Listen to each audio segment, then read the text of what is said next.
Les 10 meilleurs conseils de Warren Buffett, c'est ce qu'on va voir dans cette vidéo. Donc reste bien attentif, c'est très intéressant, tu vas voir. Warren Buffett que je ne présente plus et que tu dois sans doute connaître. Voilà, beaucoup de sagesse dans ses paroles. Donc si tu suis ses conseils à la lettre, ça ne pourra être que bénéfique pour toi dans tes investissements à venir. Avant d'entrer dans le vif du sujet, je t'invite à cliquer sur le premier lien en description pour recevoir une série de 3 vidéos à haute valeur ajoutée. Je vais t'apprendre vraiment comment mettre en place un money management pour te permettre d'être vraiment au carré sur le risque que tu prends à chaque position que tu ouvres en bourse. Tu verras que le trading est loin d'être du hasard. C'est un des leviers d'enrichissement les plus efficaces si tu fais des choses correctement. Et surtout, je te parlerai de mon système de trading, celui que j'utilise personnellement pour réaliser mes bénéfices au quotidien. Donc, clique sur le premier lien en description, tu rentres ton adresse mail et moi je t'envoie ça directement dans ta boîte mail. Donc, vas-y, fais-le, ça prend 2 secondes. Aussi, avant d'aller plus loin, un pouce sous la vidéo, ça te prend vraiment 2 secondes. Partage, abonne-toi et vraiment, mets-moi un petit commentaire pour que je sache ce que tu en as pensé, ce que tu penses de la vidéo et si tu as d'autres suggestions de vidéos que tu souhaiterais que je fasse pour le futur. Donc, on y va directement. Donc, les 10 meilleurs conseils de Warren Buffett. Le premier conseil, investissez dans ce que vous connaissez et rien de plus. Et ça, c'est vraiment la preuve qu'il y a beaucoup trop de gens qui se lancent dans des investissements sans savoir exactement ce qu'ils font. La mode en ce moment, je pense au Bitcoin, et je ne sais pas si tu en fais partie, mais tu connais sans doute des gens de ton entourage qui investissent ou qui achètent des Bitcoins depuis un moment ou même récemment, mais ils ne savent pas du tout la technologie qu'il y a derrière, ils ne savent pas du tout comment fonctionne la blockchain, ils ne savent pas du tout pourquoi ça a été créé, dans quel but, ils ne savent pas exactement comment fonctionne, quels sont les mécanismes de cette monnaie, mais ils investissent par effet de mode. C'est ce que j'appelle moi l'effet moutonnier, d'accord? Ils agissent par mimétisme comportemental et on le sait tous, hein, en bourse, la finance comportementale joue un rôle primordial. C'est-à-dire qu'en fait, on est tous soumis à des biais, qu'on le veuille ou non, on est tous soumis à des biais. Donc, on n'est jamais à 100% de ses capacités quand on prend une position. Donc, c'est ce que veut illustrer Warren Buffett avec ce premier point-là. Investis dans ce que tu connais et rien de plus. Donc, vraiment, évite les investissements trop complexes, d'une part, et n'investis que dans une entreprise dont tu peux comprendre l'activité. Pareil, Coca-Cola, tu comprends l'activité, c'est simple, voilà, c'est facile en fait de comprendre le business model de cette société, d'accord? Tu prends d'autres sociétés où il est facile de comprendre l'activité. Si tu comprends l'activité, si effectivement l'entreprise a un avantage concurrentiel, bah oui, bien sûr, tu vas étudier les différents ratios financiers et autres si tu veux investir sur du long terme, ou alors tu te bases vraiment sur l'analyse technique, ou alors un complément des deux, mais vraiment tu sais ce dans quoi tu investis. Je tiens à souligner une chose, c'est que Warren Buffett, dans ses 10 meilleurs conseils que tu vas voir dans cette vidéo, ça va s'appliquer surtout pour de l'investissement long terme. D'accord, Warren Buffett, tu sais très bien, c'est pas un trader, donc c'est de l'investissement long terme. Et les conseils que je vais te donner ici dans cette vidéo, enfin que je vais plutôt t'énumérer puisque ces conseils proviennent de Warren Buffett, considère-les comme pour de l'investissement long terme, puisque c'est le cas. Donc quand on te dit n'investis que dans une entreprise dont tu peux comprendre l'activité, si tu fais du trading et que ton but c'est de rentrer, d'ouvrir une position et de sortir dans quelques jours ou dans 2 semaines, on s'en fout un petit peu de l'activité de la société, d'accord? Moi, il y a des sociétés sur lesquelles je trade, je connais même pas leur activité, je sais même pas ce qu'ils font, tu vois.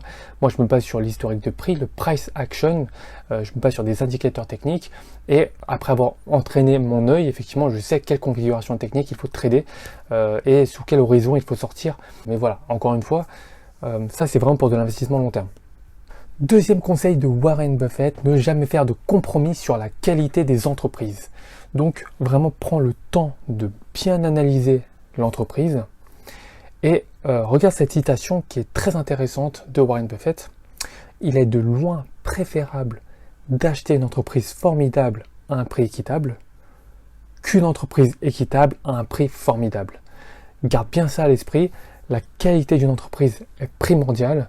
Mais si tu achètes une entreprise juste parce qu'elle est pas chère, alors que ses fondamentaux en soi ne sont pas bons, bah, Pour moi, en tout cas pour Warren Buffett, tu cours à la catastrophe. Donc, prends le temps d'analyser la qualité des entreprises. Par qualité des entreprises, qu'est-ce que je veux dire? Tu vas étudier son endettement, tu vas étudier l'évolution de son chiffre d'affaires, de sa marge brute, de sa marge nette, ses dépenses en termes de frais de recherche et développement, son payout ratio en termes de dividendes. Tu as différentes stratégies à appliquer, mais encore une fois, tu vas étudier tout ça sur un historique d'au moins 5-10 ans pour avoir du recul sur la capacité de l'entreprise à générer des bénéfices à long terme. Et d'autant plus que si c'est croissant, c'est encore plus positif, d'accord? Une entreprise dont l'évolution du chiffre d'affaires, des bénéfices et autres est en hausse continuelle ces 10 dernières années, c'est très très bon signe. Ce sont des critères parmi d'autres, mais vraiment ne lésine pas sur la qualité des entreprises dans lesquelles tu investis. Troisième conseil de Warren Buffett, lorsque tu achètes une action, prévois de la conserver pour toujours. Ça c'est vrai, ça c'est extrêmement vrai, encore une fois ça s'applique à de l'investissement long terme. Quand tu achètes une société, il faut que tu fasses comme si en fait tu n'allais jamais sortir de cette société. D'accord? C'est pour ça qu'en agissant ainsi, tu vas vraiment prendre toutes les précautions nécessaires pour dire, ah bah admettons, je vais mettre 5 000 euros, 10 000 euros, enfin peu importe, hein, même 1 000 euros, d'accord? En fonction de tes capacités, de ton budget. Je vais mettre 1 000 euros, je vais investir 1 000 euros dans cette entreprise et ces 1 000 euros là, je ne vais jamais les retirer. Donc mon objectif avec ces 1 000 euros là, c'est que ça puisse se développer, que ça devienne 1 500, 2 000 euros, 5 000 euros, 10 000 euros dans 5, 10, 15, 20 ans. Mais mon but, c'est de les laisser. D'accord? C'est de mettre l'argent dans cette société parce que tu crois en ce que fait cette société et en sa capacité à créer de la valeur et donc à générer des bénéfices à long terme. Et ce n'est que comme ça, en fait, que tu vas sélectionner, que tu vas prendre toutes les mesures nécessaires pour sélectionner les bonnes entreprises. Parce que si tu te dis, ok, je vais investir dans cette entreprise et dans un an, je vais ressortir, crois-moi, tu vas être beaucoup moins regardant sur les chiffres quand tu vas investir. Ok? Là, on parle de 1 000 euros. Mais si on parle de sommes beaucoup plus importantes, tu vas investir 20 000, 30 000, 40 000, 50 000 euros dans une entreprise, il ne faut pas dire j'investis dans 50 000 euros d'actions, par exemple. C'est pas ça, c'est plutôt je mets 50 000 euros, j'investis 50 000 euros dans cette entreprise. En disant ça, effectivement, tu te responsabilises, hein, d'accord? C'est pas un jeu, tu dis pas ouais, j'achète 50 000 euros d'actions. Non, c'est je mets 50 000 euros dans cette entreprise et cette entreprise va utiliser mon argent pour se développer. Donc il faut que ça vaille le coup. Et en agissant ainsi, tu vas prendre le temps de bien la sélectionner. Donc vraiment, quand tu achètes une action, prévois de la conserver pour toujours. Donc voilà pour le troisième point, c'est très important. Quatrième point, la diversification peut être dangereuse. D'accord? Trop de diversification tue la diversification. D'ailleurs, écoute cette citation, encore une fois très intéressante. La diversification est une protection contre l'ignorance. Elle a très peu de sens pour ceux qui savent ce qu'ils font. Donc, tout ça pour te dire que oui, il faut diversifier, mais pas trop. Quand je dis diversifier, mais pas trop, tu vas diversifier sectoriellement, géographiquement, au niveau de la taille des sociétés, au niveau de tout ça. Et tu vas avoir 5, 10 valeurs en portefeuille, 15 grand maximum valeurs en portefeuille. Si tu en as 60, c'est trop. D'accord? Si tu as 50, 60, 70 valeurs en portefeuille, c'est totalement incohérent et inutile. Ça ne va pas diminuer ton risque. Il y a deux types de risques, je te rappelle. Il y a le risque spécifique et le risque systématique. Le risque spécifique, tu peux le diminuer par la diversification. Et cette diminution du risque va diminuer au fur et à mesure que tu augmentes le nombre d'actions. Et tu as le risque systématique. Et effectivement, celui-là est incompressible. Tu ne peux pas le supprimer. C'est lié à la bourse. Garde à l'esprit que tu dois diversifier, mais pas trop. Cinquième point, la plupart des nouvelles sont du bruit, pas des nouvelles. Donc la nouvelle a-t-elle véritablement un impact sur l'entreprise à long terme? Pose-toi cette question. Quand tu regardes des news, quand tu entends une news à la radio, aux informations, un membre de ton entourage qui te dit tiens, regarde ce qu'il y a sur cette société, regarde ce qui se passe, c'est vraiment dingue. Est-ce que pour toi, cette news a un impact sur l'entreprise à long terme? Ça, c'est le premier point. Le deuxième point, c'est qu'il faut que tu gardes à l'esprit, c'est que les grosses sociétés très anciennes et bien installées, Coca-Cola par exemple, elles ont très peu de risques de couler sur une news. D'accord? Tu as des sociétés qui sont plutôt bancales, plutôt fragiles. S'il y a une mauvaise news dessus, ça va casser la société en deux. Mais si tu as des grosses sociétés anciennes bien installées, Une grosse news ne va pas faire couler la boîte. On peut illustrer ça avec la Société Générale, par exemple, avec ce qui s'est passé avec l'affaire Kerviel. Tu as vu les pertes, hein, les milliards d'euros de pertes de la Société Générale, c'est une news extrêmement négative pour la société. Après, elle a les reins assez solides pour tenir. Tu vois très bien que c'est une grosse société, c'est une société très ancienne, qui est puissante, et elle ne risquait pas de mettre la clé sous la porte aussi facilement. En plus, c'est une entreprise systémique, donc un peu too big to fail, d'accord ? C'est une entreprise trop grosse pour faire faillite, parce qu'elle entraînerait également d'autres banques avec elle, et donc des millions de clients particuliers avec eux. La probabilité que la Société Générale fasse faillite est très faible. Voilà. Donc ça, c'est un exemple. Écoute les nouvelles, juge et jauge l'ampleur de cette nouvelle sur la société, mais n'y prête pas plus attention que ça.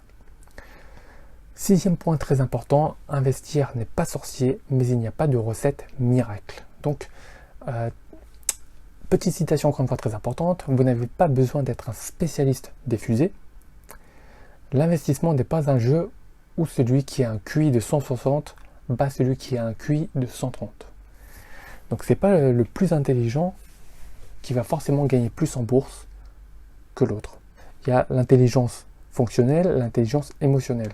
Donc garde bien ça à l'esprit. Et l'autre point très intéressant, c'est qu'il est impossible de trouver un système qui permet de battre à 100% le marché. Impossible. Donc il ne faut pas attendre la recette miracle. Il ne faut pas dire « je veux qu'on me donne la recette miracle pour gagner en bourse ». Non, on peut te donner les clés. D'ailleurs, je peux te proposer de t'accompagner dans ta formation, notamment en bourse et plus particulièrement en trading, en swing trading. Mais il n'y a pas de recette miracle. D'accord ? Je vais te donner toutes les clés pour que tu saches comment faire. Mais après, la bourse, c'est pas du 100% de succès. Il faut avoir un bon risk-return ratio et même avec une probabilité de succès de 50%, c'est-à-dire même en gagnant 50% du temps, eh ben, tu gagneras de l'argent. Tu seras rentable sur le long terme puisque ton ratio de risque-gain, tu vas risquer 1 pour gagner 2. D'accord ? Encore mieux, tu vas risquer 1 pour gagner 3. C'est-à-dire que tes gains seront toujours plus importants que tes pertes. Mais c'est ça que j'ai envie de te faire comprendre. Et il n'y a pas de recette miracle. Applique les bonnes stratégies et tu seras rentable sur le long terme. 7e point de Warren Buffett, connaître la différence entre prix et valeur. Donc ce n'est pas parce qu'une action coûte cher qu'elle est surévaluée. Et le scénario idéal, c'est d'acheter une action sous-évaluée à un prix réduit. Ça, c'est vraiment le scénario idéal. D'accord ? Mais c'est pas parce que tu vois qu'une action vaut 1000 euros qu'elle est surévaluée. Si les fondamentaux de l'entreprise le justifient, ça ne veut rien dire. C'est pas parce que tu ne peux pas acheter une action de la société à 60 centimes qu'elle n'est pas chère du tout. D'accord ? Elle peut être extrêmement chère si ses fondamentaux sont pourris. Donc ne regarde pas le prix de l'action en lui-même. D'accord ? Il faut vraiment regarder ce que vaut l'entreprise. Sa valeur réelle doit se refléter dans le prix. Et c'est sa valeur que tu dois estimer. C'est sa valeur que tu dois prendre en compte pour investir, pas son prix. 8e conseil de Warren Buffett, les meilleurs mouvements sont généralement ennuyeux. Donc, plutôt que d'essayer de trouver le prochain grand gagnant dans un secteur émergent, il est souvent préférable d'investir dans des sociétés qui ont déjà fait leurs preuves. Ne cherche pas la petite pépite, d'accord ? Ne cherche pas la petite nouvelle société qui vient de se développer, dont tout le monde parle, qui est à la mode. Fais simple. Prends une bonne grosse vieille société dont tu comprends l'activité, une activité simple. À chaque fois, je prends l'exemple de Coca-Cola parce que une des entreprises fétiches de Warren Buffett.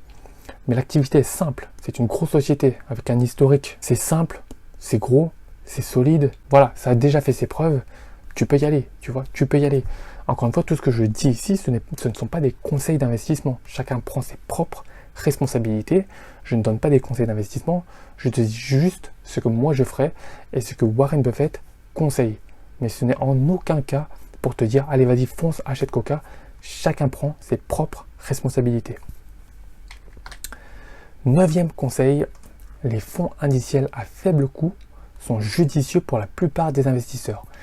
Les fonds indiciels, ce sont des ETF, d'accord ? Des fonds, des paniers d'actions qui vont répliquer, c'est un titre qui va répliquer l'évolution d'un autre actif sous-jacent, qu'on peut appeler, qui peut être un indice, une matière première, une devise, n'importe quoi. Mais on te parle des ETF ici. Et regarde cette citation très intéressante. Mon conseil aux fiduciaires ne pourrait pas être plus simple. Placez 10% des liquidités dans des obligations d'État à court terme et 90% dans un fonds indiciel S&P 500 à très faible coût. Je suggère celui des Vanguard. Je pense que les résultats à long terme du trust découlant de cette politique seront supérieurs à ceux obtenus par la plupart des investisseurs, qu'il s'agisse de fonds de pension, d'institutions ou de particuliers qui emploient des gestionnaires à honoraires élevés. Tout ça pour dire que, selon Warren Buffett, le fait d'investir dans 10% d'obligations et 90% de son capital dans des ETF permettra de surperformer les analystes, les spécialistes, les soi-disant experts, les personnes à qui tu confies ton argent. Donc, ne confie pas ton argent, apprends à le gérer toi-même et à le faire fructifier toi-même. Investir dans des ETF, c'est très intéressant, c'est très important. Et surtout, je t'en ai déjà parlé dans ma précédente vidéo qui s'intitule Comment investir en bourse en 2022, qui est un cours gratuit. Si tu n'as pas vu, je t'invite à aller la voir immédiatement. Donc, si tu ne sais pas ce qu'est un ETF, vas-y, fonce tout de suite dans cette vidéo. Ou du moins, à la fin de cette vidéo, tu iras voir. 10e et dernier conseil de Warren Buffett, n'écoutez que ceux que vous connaissez et en qui vous avez confiance. Citation encore une fois très intéressante. Wall Street est le seul endroit où les gens se rendent en Rolls-Royce pour obtenir des conseils de ceux qui prennent le métro. Ça résume tout. Les riches, pour eux, ils ne savent pas investir, ils viennent voir les, entre guillemets, pauvres, parce qu'ils ne sont pas pauvres, mais les analystes, les banquiers et autres, beaucoup moins riches, qui leur donnent des conseils pour devenir riches. C'est un petit peu, tu vois, franchement, vu comme ça, tu comprends tout de suite. Les ultra riches se font conseiller par des pauvres, ou alors des moins riches si tu préfères, des gens beaucoup moins riches, pour leur apprendre à devenir encore plus riches. C'est pas logique, ça devrait être l'inverse, tu vois. Donc investir écoute, tu peux écouter des personnes, d'accord. Normalement, forme-toi toi-même, investis toi-même, développe ton capital et fais-le fructifier toi-même. Mais si tu veux écouter des gens, écoute des gens qui ont déjà fait leurs preuves et écoute pas ton banquier qui va te dire d'investir sur des OPCVM avec 5% de frais, des droits d'entrée, des droits de sortie, des frais de gestion, commission de surperformance ou autre. C'est pas du tout ce qu'on te conseille, c'est pas du tout ce que te conseille Warren Buffett. J'espère que tu as apprécié cette vidéo. Encore une fois, je t'invite à cliquer sur le premier lien en description pour recevoir les 3 vidéos totalement gratuites pour commencer à mettre en place ton système de trading. N'hésite pas à liker la vidéo et à t'abonner, c'est très important. Et moi, je te dis à la prochaine vidéo.